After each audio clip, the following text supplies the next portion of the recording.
Haast 1000 vrijwilligers binnen dit weekend in het Spier om het dorp in dikkens sfeer te krijgen.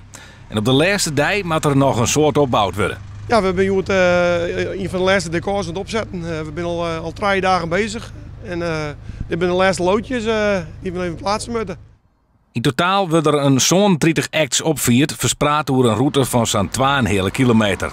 Maar die route kan pas nou ingejochten worden. Joert en Monië, daar komen de gruttere dingen te staan. We zijn de oude dagen heel erg met aankleding bezig geweest. En Joert komen de decors.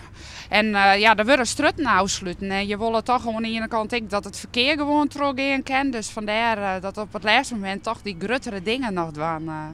De Lemmer is een van de grootste, maar dit hier binnen er meer grutte dikkingsfestivals in Friesland. Liek als in Ljouwert. En dat kan de Lemmer klanditie kosten. Nou, misschien wel.